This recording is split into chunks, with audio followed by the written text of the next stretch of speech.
আমাদের দেশ থেকে সবচেয়ে কম দামে শ্রমিক যায়, কম দামে মানে কম বেতনে, সবচেয়ে বেশি মূল্য দিয়ে। দুটোতেই আমাদের দোষ আছে। আমি কিন্তু অন্য কাউকে দোষ দিতে রাজি না। প্রথমে আমাদের নিজেদেরটা দেখতে হবে যে আমরা ঠিকমতো কাজটা করছি কিনা।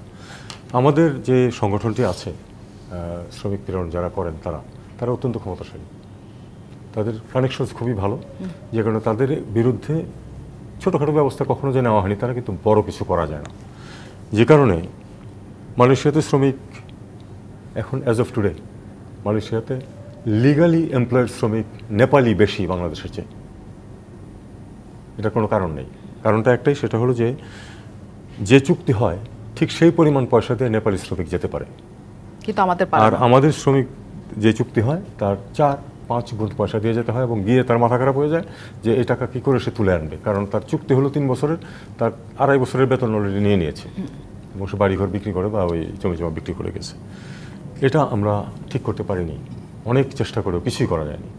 এটা যদি করা না যায় তাহলে শ্রমিকদের ওখানে দুরবস্থা থাকবেই, কারণ তারা গিয়েই তখন আশেপাশে খোঁজা শুরু করে যে তার ইনকাম আরও বাড়াতে পারে কিনা, ইল্লিগাল হয়ে যায়, লিগালি যাওয়া শ্রমিক ইল্লিগাল হয়ে যায়। এটা হলো সার্বিকভাবে বলছি আমি।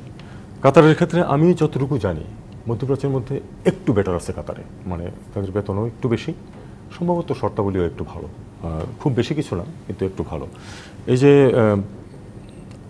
খুবই লজিক্যাল একটা কথা যে একটা শ্রমিক ওখানে কাজ করতে গিয়ে যদি মারা যায়, যেভাবেই হোক, অসুস্থ হয়ে হোক, কাজের কারণে তো অসুস্থ হয়, এই গরমে যদি কেউ কাজ করে তাকে তো যদি তার প্রোটেকশন না থাকে তাহলে তার শরীর খারাপ হয়ে যেতেই পারে। 1, 2, 3 ঢাকায় জমি জিতে নিন 100% ক্যাশব্যাক সহ 20 কোটি টাকার পুরস্কার। এবং অত্যন্ত ইয়াং লোকজন হার্ট অ্যাটাক হয়, মারা যায়, এটা ঘটে। অন্ততপক্ষে তার পরিবার পরিজন যেন ভালো থাকতে পারে সেজন্য একটা ক্ষতিপূরণ দেওয়া সম্ভব, 1। 2, মধ্যপ্রাচ্যের ব্যাপারে সার্বিকভাবে যেটা হচ্ছে, এবং মালয়েশিয়ার ক্ষেত্রেও তাই। দেখুন, যে কোনো দেশে আপনি ইউরোপে যখন কোনো শ্রমিক কাজ করে, এমনকি ইল্লিগালি গিয়েও যদি কাজ করতে পারে, সে কিন্তু সে যে বেতনটা পায় তার সাথে কিন্তু ওই দেশের পার ক্যাপিটা ইনকামের একটা যোগসূত্র থাকে, যেটা মধ্যপ্রাচ্যে একেবারেই নেই। কাতারের হলো পৃথিবীর মধ্যে টপ 2-3টার মধ্যে একটা কাতারের পার ক্যাপিটা ইনকাম, কিন্তু শ্রমিকের বেতন কত? 1 দিন 2 দিনের তাদের ইনকামের সমান। এটা কখনোই আসলে গ্রহণযোগ্য না। এবং ব্যাপারটা হলো যে পুরো জিনিসটা চলছে ক্যাপিটালিস্ট সিস্টেমে, পুঁজিবাদী ব্যবস্থায় শ্রমিককে যত কম দিয়ে পারা যাবে, যত বেশি আদায় করে নেওয়া যাবে সেটাই। এবং পুঁজিবাদী অন্যান্য উন্নত দেশে যেটা হচ্ছে যে ন্যূনতম কিছু প্রোটেকশনের ব্যবস্থা, মিনিমাম স্যালারি ইত্যাদি ইত্যাদি, এর প্রায় কিছুই নেই মধ্যপ্রাচ্যের দেশগুলো। তবে কাতার বোধহয় একটা ইনিশিয়েটিভ নিয়েছে, আমি শিওর না, মানে ন্যূনতম বেতন ধার্য করা যায়।